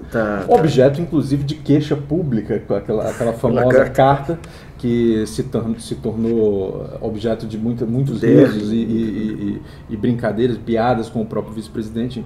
A ideia de que ele se apequenou ali demais com aquelas queixas de ordem muito pequena. Mas foi uma sucessão, inclusive, de elementos. O livro, eu narro alguns desses elementos que foram dando sinais sucessivos de que havia uma movimentação para além do normal, né? Em determinado instante, com o debate do impeachment já batendo a porta, com possibilidade do presidente da Câmara, Eduardo Cunha, acolher o pedido de impeachment, o vice-presidente passava por visitas e eventos ligados a empresários, pregando a ponte para o futuro do PMDB. Quer dizer que... você tinha um grupo do PMDB que estava pensando um governo de transição e difundindo as ideias. Não era... Quando a presidente tenta lançar o seu candidato no lugar do Eduardo Cunha, ela tinha sinais concretos de que havia um golpe em marcha, ou foi um excesso Não, de... isso não. Isso, ela, inclusive, foi perguntada durante o processo sobre isso, assim, em que momento ela viu, se lá atrás... Quer dizer, era simplesmente uma relação de desconfiança, na minha avaliação. Tá. Tanto na relação com o PMDB, quanto na relação inclusive com o vice-presidente Michel Temer e com o Eduardo Cunha. Ela tenta lançar uma candidatura, aquilo ali estremece a relação com o PMDB muito forte e, sobretudo, estremece a relação com o Eduardo Cunha, que passa, portanto, boa parte do curto segundo mandato da presidente, trazendo pautas bombas ou mantendo o debate do impeachment ali na porta para uma eventualidade que ele precisava. Um outro ponto que chamou atenção foi a completa falta de ação em relação à Lava Jato. Não em relação às punições propriamente ditas, que a presidente tem um histórico aí de contra a corrupção e tudo, mas em relação a tentar articular junto à Procuradoria-Geral da República para impedir o desmonte da cadeia produtiva aí, do petróleo e gás. Qual foi o papel... Houve algumas tentativas, inclusive, com a discussão sobre os acordos de leniência, para poder permitir que as investigações não atrapalhassem a cadeia produtiva. Isso se tentou. A grande crítica que parte do PT, parte da esquerda, ou, enfim, que faz a presidente é de que deixou correr solto demais, não obstante ela costumeiramente apontava, indicasse ou criticasse a seletividade de alguns. Então, agora, isso, de certo modo, na minha avaliação, foi uma grande virtude dela. O fato de não tentar interferir de maneira alguma... Mas nem nas consequências econômicas. Nas consequências econômicas houve a tentativa dos acordos de leniência. Mas quando foi essa tentativa? Já na reta final. Lá atrás não teve? Já lá atrás não me recordo. Quer dizer, aquela ideia dela, de que é o seguinte, eu não fiz nada, logo vou ser poupada, que era de uma ingenuidade monumental. Isso aí ela manteve até... Por exemplo, o papel do procurador-geral. Quando que caiu a ficha que o procurador... não era propriamente uma pessoa isenta? Eu particularmente não me sinto confortável de fazer uma análise desse tipo. Assim, agora, a ficha propriamente, sobre o cenário geral, ela nunca admitiu que houve um momento específico em que virou a chave e percebeu tudo. É claro que isso foi ao longo dos meses ocorrendo conforme a sucessão de fato. Então, as peças foram se desmontando ao longo dos meses. Eu brinco no livro que era uma versão brasileira das 10 pragas do Egito, porque foi uma sucessão de crises, uma sucedendo a outra e algumas ocorrendo simultaneamente. Então você tinha o problema da economia, da recessão econômica, desemprego elevando, aos poucos o governo percebendo que aquilo ali ia atingir a grande massa de pobres que havia sido beneficiada, os miseráveis pelo Bolsa Família e os pobres essencialmente pela política de valorização do salário mínimo, pelo aumento do emprego, da carteira assinada e tudo. Isso eram coisas que foram se desmontando ao longo do tempo. Simultaneamente, perda de apoio do empresariado, Lava Jato com uma ação muito contundente, muito forte. Havia no entendimento do Palácio a noção de que havia uma seletividade muito forte no vazamento das informações, que prejudicavam essencialmente tanto o governo quanto o PT, em detrimento de outros partidos também citados. E o papel do ministro da Justiça? Então, o ministro da Justiça foi o mais atacado, sem dúvida, nesse papel. Isso eu sei, eu quero saber o que eu não sei. Você teve episódios polêmicos, evidentemente, inclusive aquele episódio da delação, da notícia da delação do senador Delcídio do Amaral, em que o ministro José Eduardo Cardoso foi acusado de ter sido o vazador daquela informação e pouco depois, pouco antes, na verdade, ele anunciou a saída dele do Ministério da Justiça. Desculpa, estou confundindo. Pouco antes ele anunciou a saída do Ministério da Justiça, pouco antes da condução coercitiva do ex-presidente Lula. Né? Então, houve, de fato, uma pressão muito grande. Agora, no aspecto que talvez seja pouco notado, é o seguinte, a presidente tinha uma enorme confiança no ministro Eduardo Cardoso. Era talvez o seu maior conselheiro. O Mercadante, qual é o papel dele? Né? Porque uma das coisas que a gente via de fora lá é o seguinte, que os ministros da área econômica o próprio Nelson Barbosa e o Joaquim Levy levavam muitos tiros lá de dentro. No caso civil, isso aí ocorreu. O ministro Aloysio Mercadante era o suspeito número 1, sempre que havia um vazamento. algum vazamento. Agora, eu ouvi na Fazenda, em alguns episódios, a ideia de que, na verdade, em muitos momentos, o ministro Mercadante era favorável a isso. Agora, corre a boca miúda, internamente, é que o Mercadante conseguia fazer, na verdade, uma atuação que ia muito pendular conforme a própria ideia da presidente.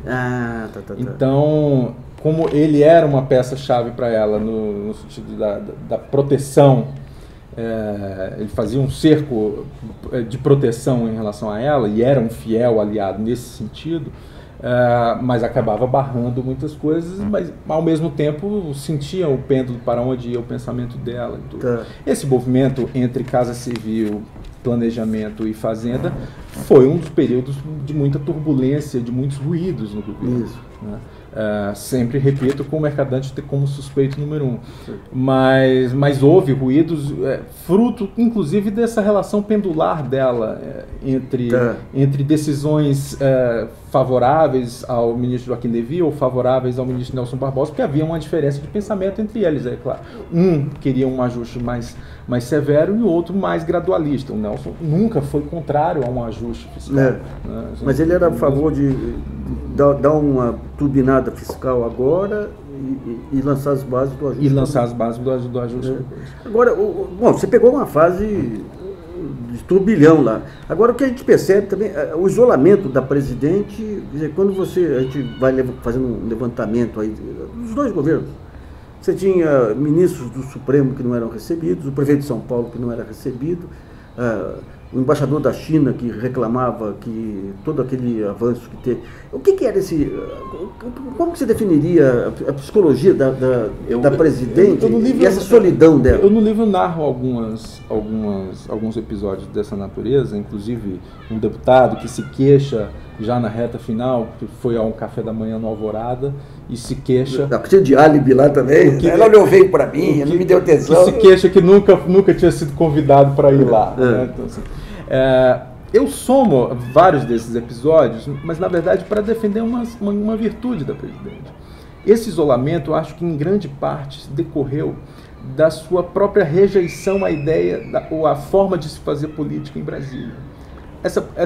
Essa política do conchavo, ou da mesura excessiva, da corte que se faz. Mas quando você olha, por exemplo, o Tribunal Superior Eleitoral, a indefinição para indicar ministro lá, o Supremo Tribunal Federal, a demora em definir, criando vácuos aí que foram sendo tomados. Mas aí você está falando de processo de lentidão do processo decisório da presidente. Não só, mas por exemplo, ministros que eram francamente favoráveis à legalidade a ela lá, que não tinham menor atenção. Isso é verdade. Mas é menor atenção de não ser recebido. Tinha uma característica pessoal, claro, dela, não só da centralização, né, no processo decisório, mas na centralização da interlocução entre poucas pessoas. Poucas pessoas eram efetivamente ouvidas por ela. Essa era uma das queixas dos aliados, dos partidos que compunham a base de apoio, que era a não participação no processo decisório. Era bastante restrito. Mas eu ainda continuo convicto que, em boa parte, era fruto de uma certa virtude dela. Ela tinha uma rejeição a duas coisas essenciais no período que eu acompanhei cotidianamente. Uma rejeição a esse modo que Brasília exige, que é da conversa de canto, de se trazer um parlamentar e fazer a mesura, fazer a corte de cada um, né, e acabar entrando no varejo muito em função disso. E também uma certa rejeição a gestos que possam ser classificados como populistas ou simbólicos do ponto de vista da política. Então, assim, isso a levou a cometer alguns equívocos. Por exemplo, a rejeição a visitar imediatamente Mariana depois da tragédia do rompimento da barragem. Então, alguns gestos simbólicos que faziam efeito... Né, assim, como mas vem cá, isso não é só... É importante do ponto de vista de coesão nacional. Da coesão nacional, da solidariedade, da prestação... Né, embora o governo ali tivesse demonstrado uma reação imediata, tanto com o ministro Gilberto Ockel, então ministro da Integração Nacional, quanto o ministro Jacques Wagner da Casa Civil, à disposição das Forças Nacionais de Segurança para acompanhar, mas obviamente faltava ali o papel do líder na condução disso, apresentando sua voz, falando à nação e tudo. Ela tinha uma grande rejeição, não propriamente a falar e a prestar solidariedade de maneira alguma, porque se preocupava efetivamente, tanto que imediatamente formava grupos de trabalho para acompanhar o processo, etc. Mas esse gesto da comunicação em si, isso ela tinha dificuldade. Como tinha dificuldade também na relação com a imprensa, mas aí também por um processo muito reativo, por ver na imprensa, ou na chamada grande imprensa, um grupo que estava claramente contrário ou à disposição, disposta a ajudar a derrubá-la. Isso aí. Agora, essa questão dos grupos de trabalho, um dos pontos que a gente sentia de fora também aí era o engessamento total do governo. Iniciativas que começavam, que não... como tudo tinha que passar por ela, e é impossível humanamente ser... Os processos de decisão, como é que eram tomados lá? Tinha que passar por ela, mas em muitos casos também, sim, é verdade, tinha um processo de centralização também nesse ponto. Mas em muitos casos é porque você também já tinha, sobretudo no segundo mandato, nos 3 meses do segundo mandato, você já tinha um governo que já estava naturalmente inerte por estar mergulhado em crise permanente. Isso era muito difícil. A crise tomava muito tempo? Muito tempo. Então você tinha, às vezes, alguns lampejos, algumas semanas de respiro, em que você começava a tomar a iniciativa. No final de 2015 teve um mês lá que parecia que... Em dezembro, nós Conselho de Desenvolvimento Econômico Social. Nós começamos janeiro de 2016 muito otimistas. Vem a Lava Jato e... Em janeiro de 2016 começamos o ano muito otimistas em relação ali parecia que tinha acordado efetivamente. E você teve alguns sinais de recuperação. Você teve, na verdade, também tinha havido alguns ganhos no Supremo Tribunal Federal, que tinha corrigido alguns ritos ali do impeachment, que foi uma vitória, mas depois degringolou exatamente, por Lava Jato no meio, uma pressão enorme, mais crises se sucedendo, e aí... Então, é difícil hoje a cobrança sobre a efetividade de grupos de trabalho, de processos de gestão avançados, e que o governo corresse normalmente, porque você apagava o incêndio de maneira quase permanente. Mas vamos pegar um ponto aqui, Petrobras, com a Graça Forte, que é uma pessoa séria e tudo lá, mas que num certo momento ela estava claramente incapacitada. Ali foi uma das críticas mais... A demora que se teve, quando entrou o Bendini lá, o programa Petrobras acabou. Eu não estava no Palácio no momento da saída, da crise, que acabou redundando na saída da Graça Forte, mas era um consenso, inclusive interno, sobre a demora que foi, porque assim, a Petrobras sangrou em público, a Graça Forte sangrou em público, o que se diz, inclusive, que a Graça tentou sair algumas vezes. Teve problema de saúde, pô. Teve problemas de saúde, tentou sair, claramente, e, a pedido da presidente, permaneceu sangrando, e fazendo a Petrobras sangrar. A solução com o Benigni foi realmente boa e efetiva, porque ali houve um processo de correção de rumos. Agora, o ataque sobre a Petrobras foi um ataque maciço, foi. Constante, permanente durante todo o governo. A presidente, ela passa o primeiro turno, chega o segundo turno, a gente percebia de fora que a vitória dela foi a vitória de um conjunto de pessoas que tinham críticas a ela, mas percebiam que havia um projeto. Qual que é a avaliação que ela faz? Eu conversei uma vez com o João Santana, falando, ela acha que o que deu a vitória foi a mudança de discurso dela sendo mais decisivo. Foi, sem dúvida. Isso que ela tinha uma interpretação, sem dúvida tinha uma interpretação sobre que era uma vitória pessoal dela. E que, aliás, alguns dos críticos da presidente até diziam, assim, como ela repetia com muita frequência a ideia de que foi eleita por 54 milhões de eleitores, e em alguns momentos de embate com algum ministro dizendo, ou com algum outro político, ou algum parlamentar, você não foi eleito por 54 milhões como eu fui, havia uma crítica entre algumas pessoas, alguns aliados que gostavam e acreditavam muito nela, que era a ideia de que não, na verdade foi uma vitória coletiva e representava um projeto político. Mas ao mesmo tempo a presidente tinha muito do seu discurso a ideia do projeto todo, né? Quer dizer, ela nunca foi personalista nesse modo. É claro que a relação com o ex-presidente Lula foi pendular em alguns momentos, houve períodos de afastamento e de aproximação, nos últimos meses, sem dúvida, de maior aproximação.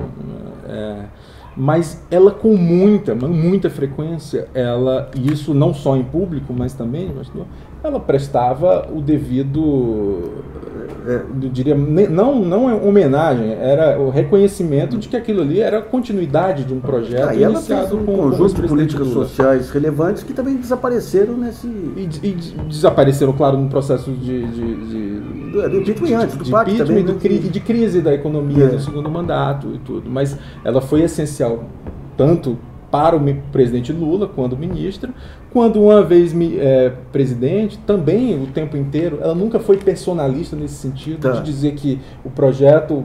Agora, a eleição foi realmente muito dura e é claro que os candidatos também desconstruídos, primeiro a Marina Silva e depois o Aécio Neves, também contribuíram, claro, para a desconstrução. Tinham elementos para serem desconstruídos. Mas há uma avaliação em algumas pessoas de que ali se passou um pouco do ponto que gerou fissuras para o segundo mandato, gerou problemas para o segundo mandato. Ela, até um determinado momento, assim, a partir de um determinado momento do golpe aí, você percebeu que ela viu que não tinha mais retorno, ela estava preocupada em preservar a biografia. E teve um momento histórico lá que foi aquela sessão do Senado lá, em que um comportamento absolutamente digno, com respostas. Nessa fase do Senado, do processo, eu já não estava no governo, eu me afastei, ela foi afastada no dia 12 de maio, no dia 13 eu deixei o governo, quer dizer, na verdade fui afastado por ela, inclusive, e não pelo sucessor, ainda que transitório naquele momento, o presidente Michel Temer. Mas ao longo da crise como um todo, você chamou a atenção dessa coisa da preservação da biografia, ao longo do processo inteiro, talvez aquilo que mais chama a atenção, e isso é possível perceber no livro, é uma imensa fortaleza. Fantástico. Eu brinco, porque ao redor dela, muitos caíam. Né? Caíam por exaustão, por estresse, por crises sucessivas, por problemas físicos ou por denúncias, mas caíam. Mas você vê e ela não, assim, ela manteve... Mas você vê o seguinte, essa fortaleza, quando a pessoa tem poder, é arrogância.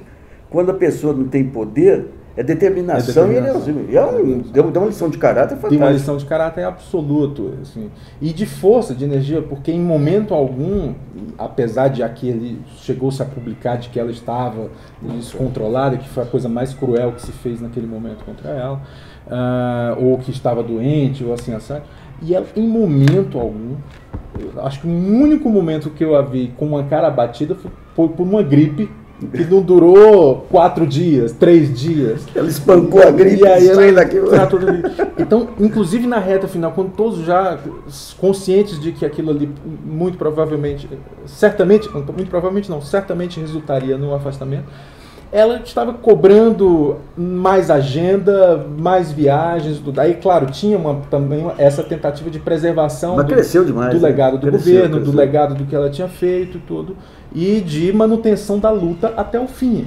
Pode parecer clichê essa imagem da guerreira lutadora, mas ela de fato tinha uma energia fenomenal. E ela deu uma contribuição para a causa feminina aí, com essa grandeza aí dessa resistência, é fantástica, viu? Inclusive com muitos atos unindo mulheres, aliás, e não só mulheres, mas também o movimento LGBT, movimentos sociais de uma maneira geral. A coisa talvez mais forte, mais bonita durante o processo final, assim, com a campanha Não Vai Ter Golpe, foi exatamente a espontaneidade dessa campanha e a defesa de princípios da democracia para evitar a ruptura institucional naquele momento, e que abarcou pessoas que, inclusive, eram críticas a ela. Você tinha pessoas públicas, artistas, empresários ou líderes de movimentos sociais, muitas vezes críticos a ela e à gestão, mas o que estava em jogo na concepção dessas pessoas era a ordem democrática para se evitar a ruptura institucional. E a postura dela lá foi um alento para todo mundo. E ela conseguiu liderar de uma maneira muito, muito forte.